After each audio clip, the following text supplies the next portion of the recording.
Hey everyone, it's Jasmine. And I'm Chris. Welcome back to another video. In today's video, we're going to be showing you how to make 3 easy vegan bread recipes. They're all delicious, they're approachable, and you're gonna love them. So first we're making a no-knead bread that we actually made in a previous video, but today we are taking it to the next level by adding some rosemary, garlic, and olives. And then we're gonna also show you how to make it without a Dutch oven. So a lot of people did ask in the previous video if we could do it without it, and you in fact can. So we're gonna show you a few different ways that you can make this bread. The next recipe we're making is my mom's famous to me vegan egg bread recipe. It's actually a recipe that I used to make, or she used to make, I'm sorry, all the time when I was growing up, and she was able to veganize it. It tastes just like I remember. It's fluffy, it's so delicious, fluffy. It's perfect for sandwiches, for breakfast, and it's just one of my favorite bread loaves ever. So I think you're gonna love it. I could attest to that. If you saw my Instagram stories a few weeks ago, I guess last week, yeah.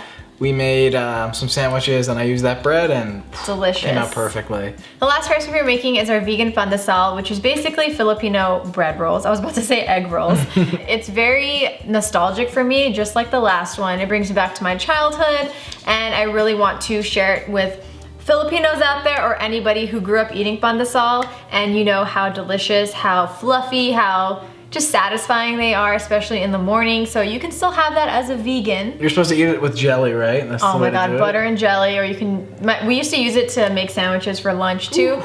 Delicious, and I think you're gonna love it. So let's get into the recipes. Let's do it. The first recipe we're making is our no-knead bread with garlic, rosemary, and olives. In a large bowl, we're gonna add in some all-purpose flour. You can also use bread flour for this recipe, but whatever you have on hand. And then we'll add in some active dry yeast along with some salt. We're going to mix that together until everything is nice and uniform, and then we're going to form a well in the middle. Next, we'll add in some water.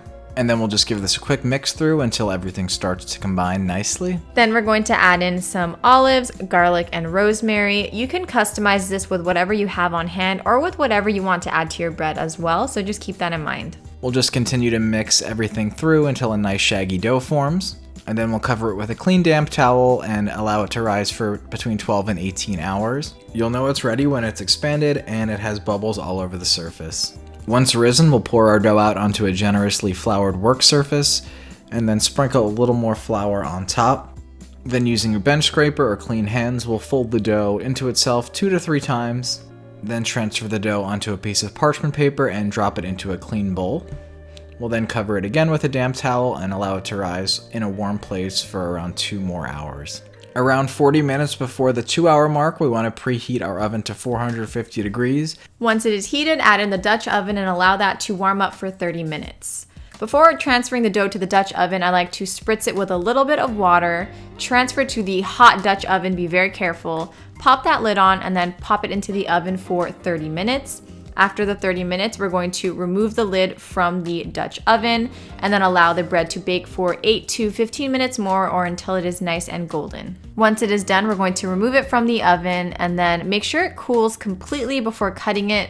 And that's it. You've got yourself a beautiful, no-knead artisan bread loaf.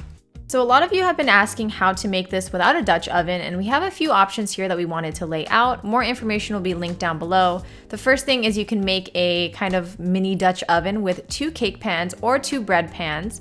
Another thing you can do is use a cast iron skillet. We also have a baking stone or a pizza stone if you have one of these handy at home. And another option is to use a baking sheet, just a plain old baking sheet. And we're gonna show you how to use this actually, because we feel like this is something that most people will have versus the other 3 that I just mentioned. So we're going to prepare the dough just like we prepared the other one. We're going to fold it over a couple of times with some flour, and then you can transfer it onto a piece of parchment paper and rise it just like you did before in a bowl. Or you can actually just rise it directly on the baking sheet. It may spread out a little bit more that way, but it'll still work. So what you're going to do is just place it on the baking sheet, cover that with a damp towel, and allow that to rise the same way for 2 hours. So I heated a baking sheet on the bottom rack of the oven for about 30 minutes like we did with the Dutch oven. Then I'm going to add in some hot water here. Be very careful. I'm also spritzing some water on the sides to create some additional steam. Then I'm going to bake this for about 30 to 40 minutes or until it is nice and golden brown. The next recipe is my mom's vegan egg bread. So to start, we're making some flax eggs. So I have some flaxseed meal here and I'm just mixing it with water, and we're going to set that aside to thicken. In the meantime, I'm going to prepare the yeast. So I have some warmed almond milk here. I'm going to add a little bit of sugar, and then I'm going to mix through the yeast. And we're going to allow this to activate for about 5 to 10 minutes or until the yeast is nice and bubbly. Once that is set, I'm going to transfer it to a large bowl, and then to that I'm also going to add in some additional sugar. And then we have some room temperature softened butter, the flax egg, and we're going to mix this together until it is fairly uniform, or as uniform as you can get it. And next we're going to just add in some all-purpose flour. I'm adding in half of the flour first, mixing that through, and then adding in the second half until everything is nice and uniform.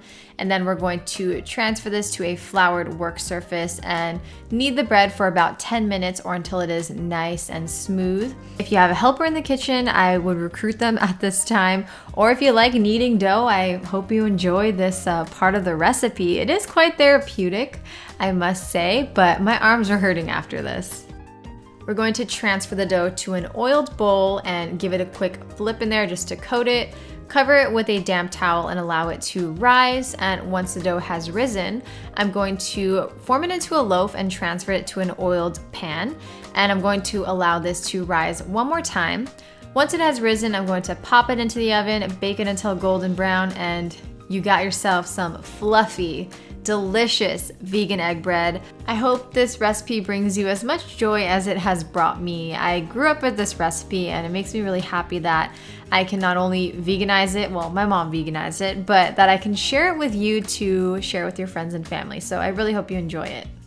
And the last recipe we're sharing today is my vegan pandesal recipe. It's one of my favorite Filipino dishes and I hope you enjoy it as much as I do.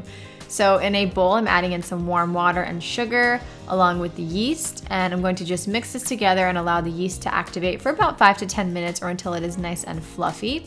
In a small pot over low heat, I'm going to add in some unsweetened almond milk. You can also use any plant-based milk of your choice, along with some vegan butter. I'm going to heat this until the butter has melted, but the mixture is not boiling. Then I'm going to set this aside to cool for about 10 minutes. Once it has cooled, I'm going to transfer that to a large bowl along with some additional sugar. And then just mix this together until it is well combined. Next, I'm going to add in the activated yeast and some salt, and again mix that through. Next, I'm beginning to add my flour, half a cup at a time, and be sure to thoroughly mix each half cup through before adding in the next. We want the dough to be moist but not sticky, and we added in a total of 6 cups, but you will add about 5 to 6 cups just depending on how wet your dough is. And once that is all well combined, I'm going to transfer this to a floured work surface and knead the dough together until it is smooth and elastic, adding additional flour if necessary. We want this to be moist but not sticky, so we don't want it to be sticking all over our hands. That's a sign you just need to add a little sprinkle of flour. And once the dough is nice and smooth, I'm going to transfer it to an oiled bowl, flip it around just to make sure that the dough is coated, and then I'm going to cover that and allow it to rise.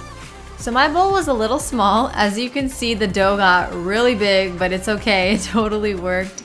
The next step is to divide the dough into 20 pieces and roll those into balls. As you can see here, I'm kind of tucking the dough into itself and then rolling the bottom in. I weighed the dough out and then formed the balls for precision, but if you don't have a scale or if you simply don't want to, you can also form the dough into a log and cut that into 20 pieces, roughly estimate it here, and then form that into 20 balls. Again, I've done this before and it worked pretty well, so this is another option if you don't have a scale.